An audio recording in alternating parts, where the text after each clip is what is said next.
नमस्कार दोस्तों, मैं अजीत द्विवेदी अपने यूट्यूब चैनल पर आज आप लोग को सुपर टेट में जो बाल विकास है उसका सेकंड पार्ट लेकर आया हूं। और ये जूनियर प्राइमरी टीटी के लिए भी मोस्ट इम्पॉर्टेंट है। देखिए, बाल्यावस्था का सेकंड अवस्था जो है, यानी सेकंड अवस्था बाल्यावस्था है, 6 से 12 वर्ष तक है। और इसको कहा किसने था? फ्रायड ने बताया था। इस अवस्था को मानव विकास का अनोखा काल कहा है, क्योंकि विकास की दृष्टि से यह एक जटिल अवस्था है। यानी इस अवस्था को मानव विकास का अनोखा काल कहा गया है। क्यों कहा गया है? क्योंकि ये विकास की दृष्टि से एक जटिल व्यवस्था है। इस अवस्था में विभिन्न प्रकार के शारीरिक, मानसिक, सामाजिक तथा नैतिक परिवर्तन बालक में होते हैं। यानी बालक में किस प्रकार के, यानी इस अवस्था में विभिन्न प्रकार के शारीरिक, मानसिक, सामाजिक तथा नैतिक परिवर्तन बालक में होते हैं।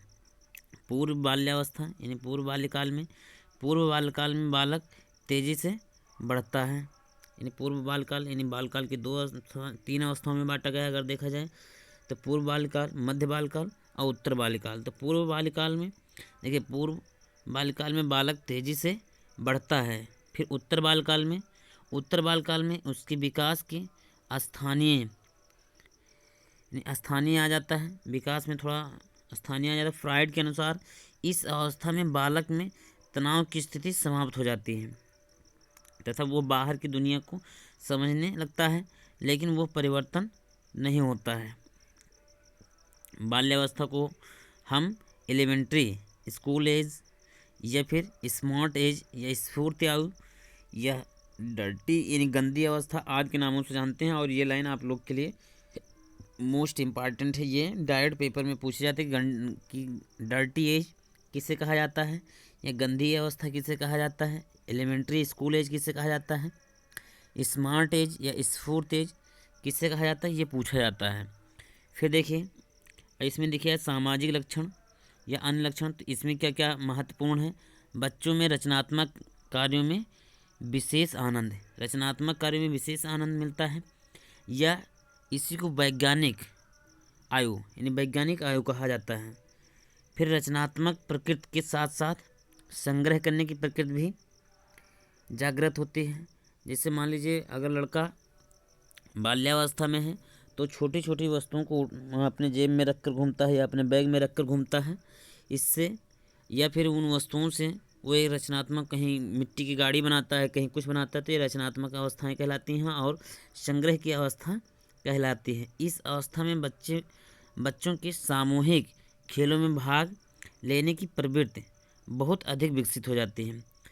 इस अवस्था में बच्चे अपने दोस्तों यानी अपने फ्रेंड सर्कल में दोस्तों के साथ खेला करते हैं। फिर देखिए, इसके बाद में आता है बाल्यावस्था के बाद में आता है किशोरावस्था। इसको टीन एज बोलते हैं। ये 12 से 18 वर्ष तक होता है।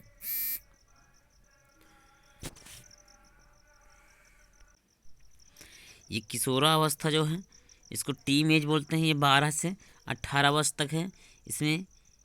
इसको स्टेंसी हॉल ने इस काल को तूफान या परेशानी का काल कहा। ये लाइन आप लोग के लिए इम्पॉर्टेंट है। स्टेनली हॉल ने इसको तूफान एवं परेशानी की अवस्था कहा है। इस लाइन को आप नोट डाउन कर सकते हैं। फिर पश्चिमी विद्वानों ने इसे टीन एज कहा है। इस अवस्था में किशोरों को सही मार्गदर्शन की आवश्यकता रहती है।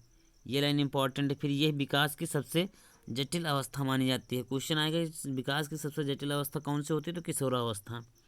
इस काल में विशेषकर एवं दृष्टि से इस काल में अनेक परिवर्तन होते हैं, जिसकी वजह से किशोर का जीवन तनाव, चिंता, संघर्ष आदि से घिर जाता है। फिर सामाजिक लक्षण या अन्य लक्षण। तो बच्चों के जो इनके ग्रुप होता है मस्तिष्क का, लगभग यानी बच्चों के जो मस्तिष्क होता है लगभग सभी यानी पूर्णतः विकास हो जाता है। इस अवस्था में बुद्धि, कल्पना तथा तर्क शक्तियाँ पर्याप्त विकसित हो जाती हैं। इसमें से स्थायित्व और समायोजन का अभाव रहता है। स्थायित्व, अब देखिए कि पहले समझा दें कि जैसे इस अवस्था में बुद्धि, कल्पना, तर्क शक्तियाँ पर्याप्त विकसित हो जाती हैं। इसी अवस्था में बच्चे सोचते हैं कि मुझे कोई सोचता है कि मुझे डॉक्टर बनना है, कोई सोचता है मुझे इंजीनियर बनना है, कोई सोचता है मुझे उसकी तरह बनना है, सचिन तेंदुलकर की तरह बनना है। तो ये सब सारी स्थिति इसी अवस्था में आती हैं।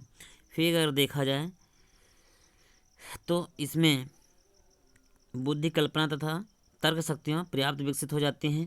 फिर अगर देखा जाए किशोर जो हैं, किशोर में अस्थायित्व और समायोजन का अभाव रहता है।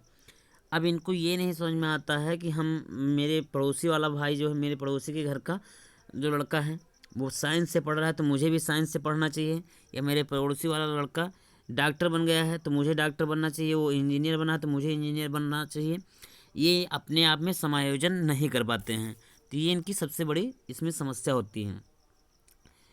फिर है उसका मन शिशु के समान स्थिर नहीं होता। जैसे शिशु, छोटे छोटे जो बच्चे होते हैं वो कभी कुछ कहते हैं, कभी कुछ और कहते हैं, उनका मन स्थिर नहीं होता। और ठीक उसी प्रकार से जितने किशोर वर्ग वाले बच्चे होते हैं उनका भी मन स्थिर नहीं होता। थोड़ी देर के लिए कुछ और सोचते हैं, फिर और कुछ सोचते हैं। तो उनको सबसे बड़ी समायोजन की आवश्यकता होती है। फिर वातावरण से समायोजन नहीं कर पाते हैं। जैसे मान लीजिए उनके मम्मी पापा कहते हैं कि बेटा ये काम ना करो, तो वो वही काम करते हैं। इसका मतलब वो अपने वातावरण से, अपने आसपास के लोगों, पड़ोसी लोग जो उनको बताते हैं कि आप ऐसा काम मत कीजिए, तो वो वही काम करेंगे।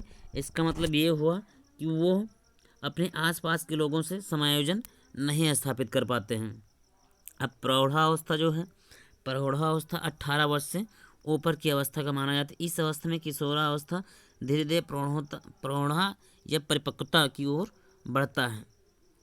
इस अवस्था में व्यक्ति दुनिया में प्रवेश करके, यानी दुनिया में प्रवेश करके अपने दायित्वों के प्रति जागरूक हो जाता है। संक्षेप में यह आयु मतलब टेंशन की कह सकते हैं की समाप्ति तथा, यानी टीम की समाप्ति तथा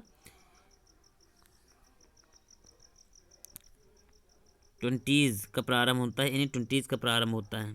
फिर बाल विकास के सिद्धांत, कुछ इनके सिद्धांत महत्वपूर्ण हैं, इसको आप देख लीजिए। जैसे बाल विकास के सिद्धांत, इसमें अभिवृद्धि एवं विकास में दोनों शब्द प्रायः एक ही अर्थ में प्रयोग किए जाते हैं, किंतु मनोवैज्ञानिकों के अनुसार इनके कुछ अंतर होता है। जैसे देखा जाए सोरेनसन ने के अनुसार अगर देखा जाए तो अभिवृद्धि शब्द का प्रयोग प्रायः शरीर तथा अंगों के भार तथा आकार में वृद्धि के लिए किया जाता है। फिर बाल विकास के सामान्य सिद्धांत निम्नलिखित हैं, वो सिद्धांत देख लीजिए। निरंतरता का सिद्धांत, व्यक्ति अंतर का सिद्धांत, विकास क्रम की एक रूपता, फिर वृद्धि एवं विकास की गति की दर एक सी नहीं रहती है, फिर निश्चित तथा पूर्व कथनीय प्रतिक्रिया का सिद्धांत, फिर वंशानुक्रम तथा वातावरण की अंतःक्रिया का सिद्धांत, चक्राकार प्रगति का सिद्धांत, फिर है परस्पर संबंध का सिद्धांत, विकास की दिशा का सिद्धांत, विकास लंबवत सीधा न होकर वर्तुलाकार होता है, बुद्धि और विकास की क्रिया वंशानुक्रम और वातावरण का संयुक्त परिणाम है, एकीकरण का सिद्धांत, फिर विकास की भविष्यवाणी की जा सकती है, समन्वय का सिद्धांत। फिर इसके बाद बाल विकास से संबंधित अति महत्वपूर्ण सिद्धांत कौन कौन से हैं, ये मोस्ट इंपॉर्टेंट है। जैसे पुनर्बलन का सिद्धांत देखा जाए तो इस सिद्धांत का प्रतिपादक कौन थे, जॉन डोलार्ड और नील मिलर्स के अनुसार हैं। बच्चे जैसे बड़े होते हैं, यानी बच्चे जैसे जैसे बड़े होते हैं विकास होता है, अधिक विकास जो है ये अधिगम करता जाता है। इन्होंने बाल्यावस्था के अनुभवों को व्यक्तित्व के महत्वपूर्ण कारकों में के रूप में स्वीकार किया है। इन्होंने अचेतक कारकों के अतिरिक्त चिंता तथा अधिगमित भय को व्यक्तित्व गतिशीलता में बहुत महत्व है। जैसे नवजात शिशु का स्तनपान से संबंधित अजित व्यवहार इसकी भोजन की आवश्यकता के लिए अधिक समय तक पर्याप्त नहीं है। तो ये सारी चीज़ें। फिर इसके अनुसार अधिगम के 4 महत्वपूर्ण अवस्थाएं होती हैं। पहला होता है अंतर्नोद, फिर संकेत, फिर होता है प्रत्युत्तर यानी स्वयं का व्यवहार, फिर पुनर्बलन यानी पुरस्कार।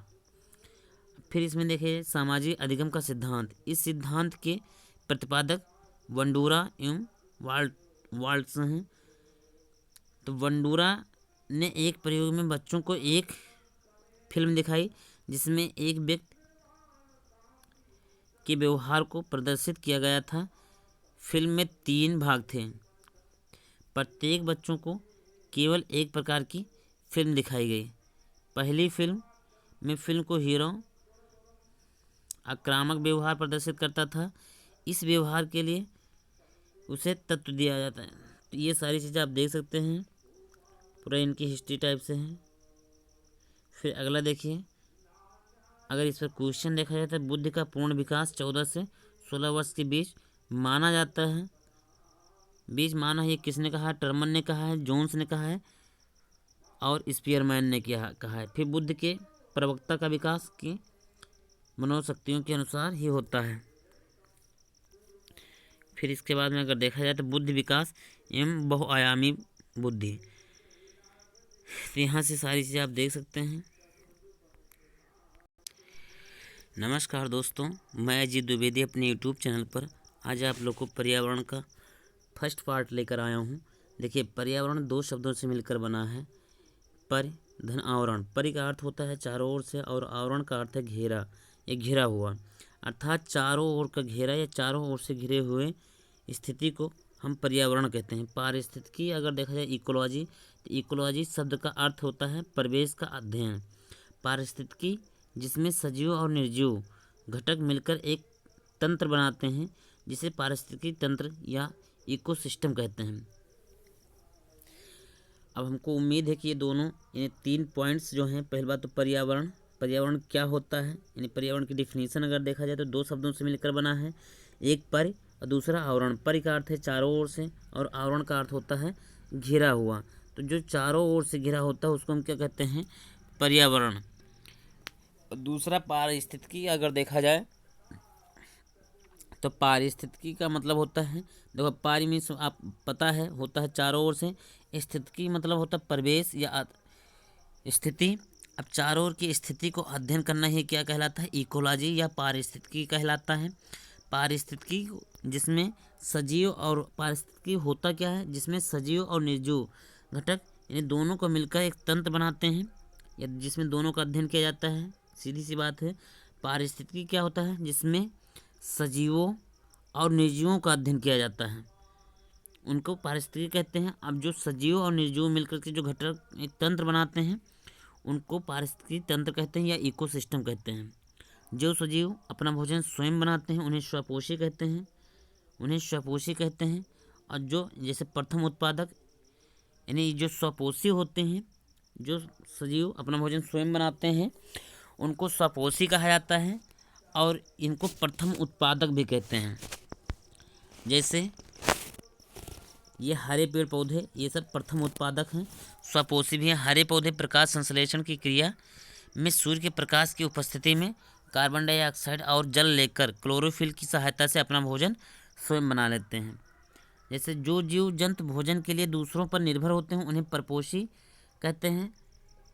और उनका एग्जाम्पल अगर देखा जाए तो इससे हिरण है। इसमें देखिए, जो शाकाहारी जंतु भोजन के लिए उत्पादक यानी पेड़ पौधों पर निर्भर रहते हैं उन्हें प्रथम चरण उपभोक्ता कहते हैं। जैसे मनुष्य, गाय, बकरी, हिरण या खरगोश, ये सब हैं। जैसे जो जानवर शाकाहारी जंतुओं को भोजन के रूप में प्रयोग करते हैं। देखिए इसमें अब देखिए शाकाहारी क्या होते हैं, इसको पहले समझ लीजिए, फिर मांसाहारी क्या होते हैं, फिर सर्वाहारी क्या होते हैं, इनको समझ लीजिए। तो पहले एक चीज़ हम आपको बता दें, शाकाहारी क्या होते हैं। थोड़ा यहाँ साफ साफ अब देखिए, शाकाहारी क्या होते हैं। तो जैसे पहले शाकाहारी में क्या क्या आते हैं, जो सिर्फ जैसे खरगोश हैं तो खरगोश शाकाहारी है, खरगोश। फिर हिरण,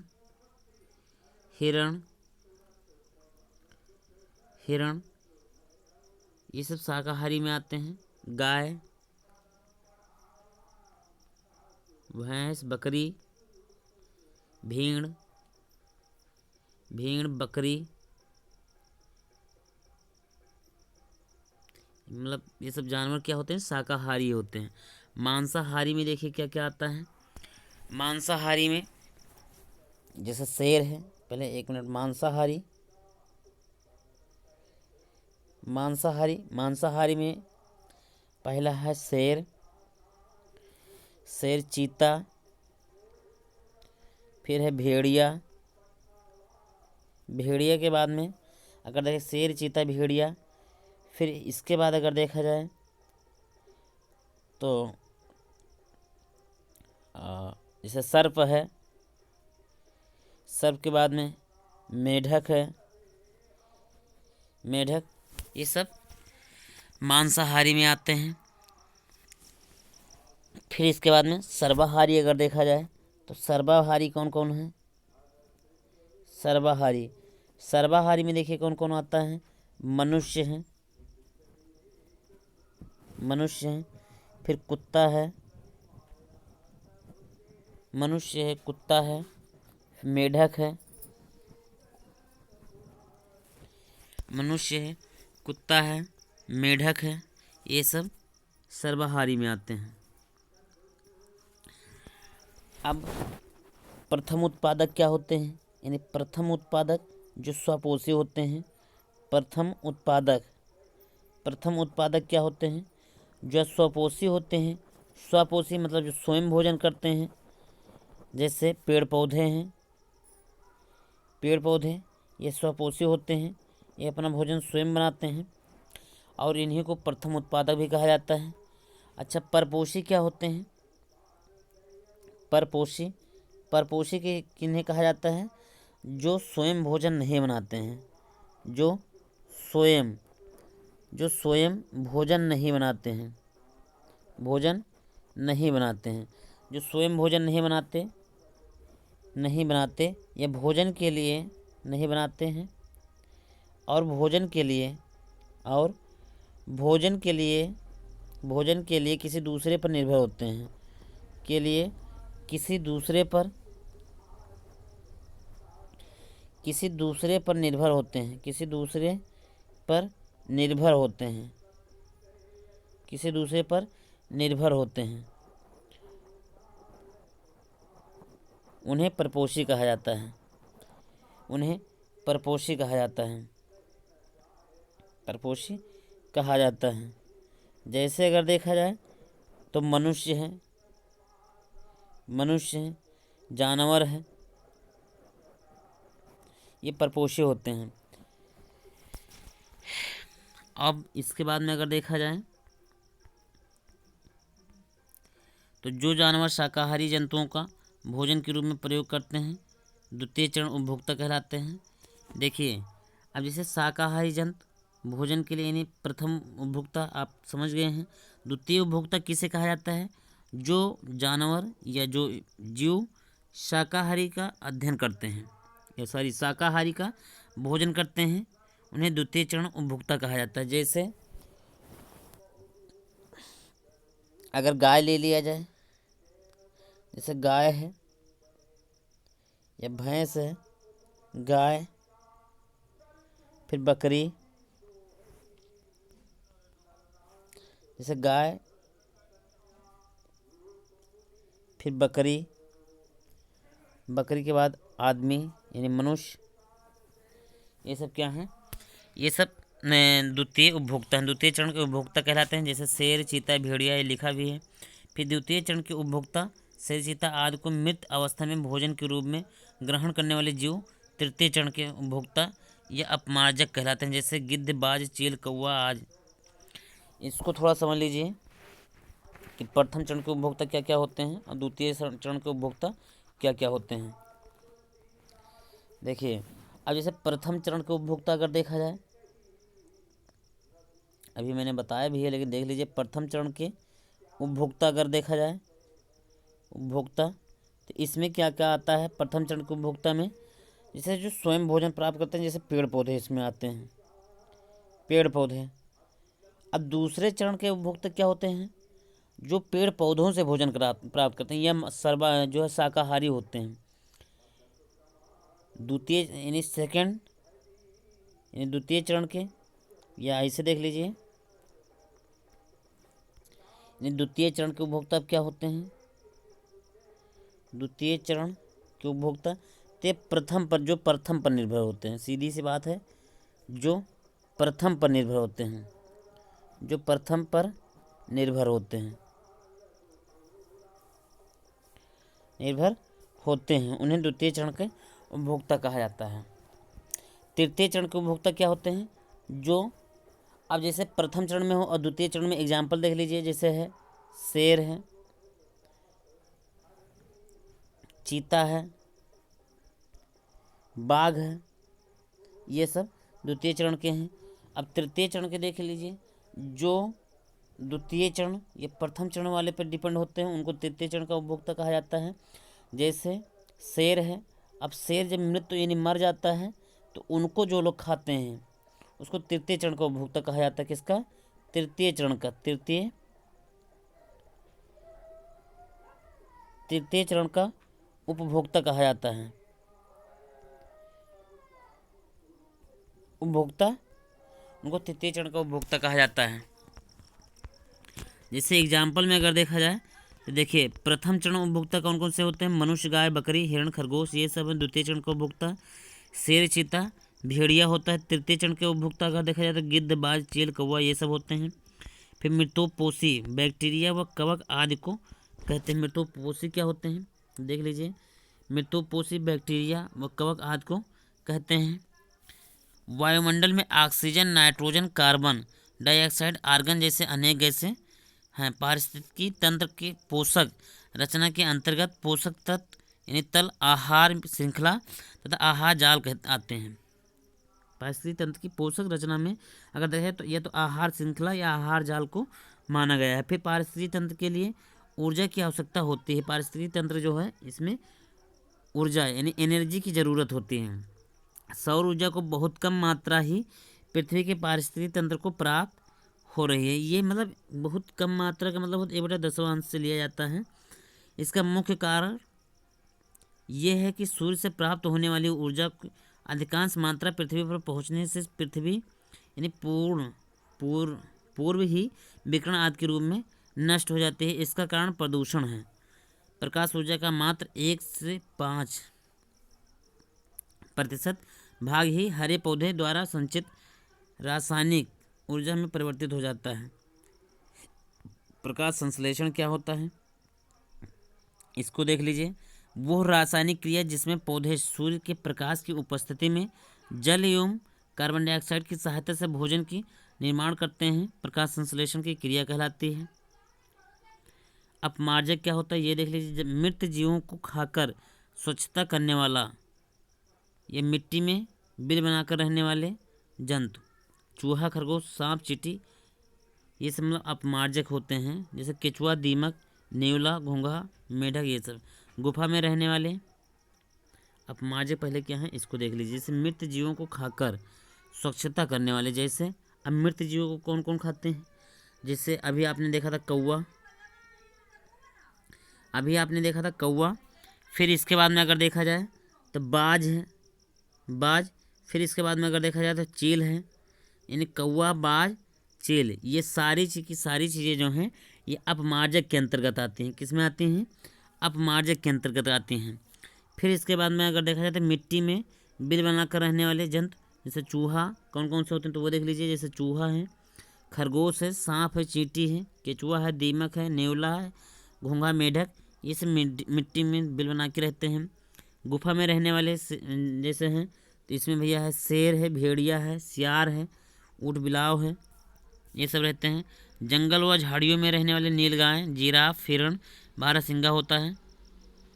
पक्षी जो झाड़ियों में रहते हैं जैसे बगुला, मोर, ये सब रहते हैं।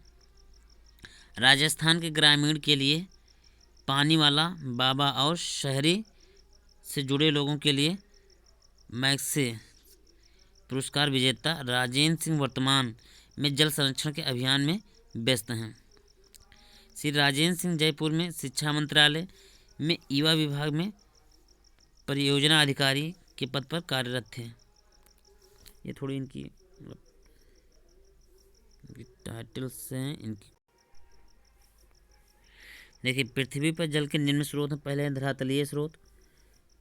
कौन कौन से हैं? धरातलीय स्रोत, फिर भूमिगत स्रोत, फिर हिमनद स्रोत। तो इसमें प्रयाग यानी इलाहाबाद में गंगा, यमुना नदियाँ मिलती हैं।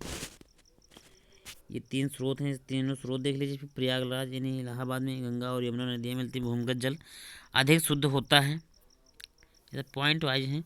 वर्षा के जल को तालाबों, झीलों यानी बांधों एवं खेतों में रोककर भूजल स्तर को बढ़ाया जा सकता है। वर्षा के जल को इस प्रकार रोकना जल पुनर्वहन या रिचार्ज कहलाता है। चंद्रमा का अपना वायुमंडल नहीं है, वायुमंडल के संगठन में कई गैसों का मिश्रण होता है, जिसमें नाइट्रोजन 78%, ये इंपॉर्टेंट है, नाइट्रोजन 78%, ऑक्सीजन 21% है, आर्गन 0.93%, कार्बन डाइऑक्साइड 0.03% है। पृथ्वी और वायुमंडल की उष्मा का जो है प्रधान स्रोत सूर्य है। जल का वाष्प में बदलना वाष्पीकरण कहलाता है। जल वाष्प ऊपर उठकर ठंडी हो जाती है, जिसमें बादल बनते हैं और वर्षा होती है। वाष्पीकरण स्व वर्षा की क्रिया द्वारा स्थलमंडल, जलमंडल और वायुमंडल के बीच जल का निरंतर आदान प्रदान होता रहता है। इस क्रिया को जल चक्र के नाम से जानते हैं। जल में रहने वाले जीव, देखिए फिर इसके बाद में फिर अगर देखा जाए तो देखिए वायुमंडल में कार्बन डाइऑक्साइड ज्वालामुखी से निकलने वाली गैसों से आती है। यानी वायुमंडल में जो कार्बन डाइऑक्साइड गैस आती है, ये ज्वालामुखी से निकलने वाली गैस ही है। लकड़ी, कोयला, कंडी, एलपीजी, घी, वनस्पति तेल, मिट्टी का तेल, डीजल, पेट्रोल आदि को जलाने से भी कार्बन डाइऑक्साइड गैस निकलती है। जैव पदार्थों के सड़ने की क्रिया से दौरान मुक्त गैसों से भी निकलते सभी प्राणियों जैसे मनुष्य, पशु पक्षी आदि द्वारा सांस लेने के पश्चात छोड़ी गई गैस कार्बन डाइऑक्साइड होती है। उद्योगों की चिमनियों, इस सब की जगह से कार्बन डाइऑक्साइड गैस निकलता है। जनसंख्या वृद्धि से होने वाली समस्या, अब ये देख लीजिए, जैसे खाद्यान्न की समस्या, फिर जीवन की गुणवत्ता में कमी, फिर आवास की समस्या, फिर जलपूर्ति एवं स्वच्छता की समस्या, फिर चिकित्सा सुविधाओं में कमी, फिर रोजगार की समस्या, फिर यातायात में अन्य असुविधा, फिर प्रदूषण की समस्या, फिर पेयजल की समस्या। तो आज सिर्फ हम लोग इतना ही पढ़ेंगे और नेक्स्ट वीडियो में हम इसका नेक्स्ट पार्ट लेकर आएंगे। तब तक के लिए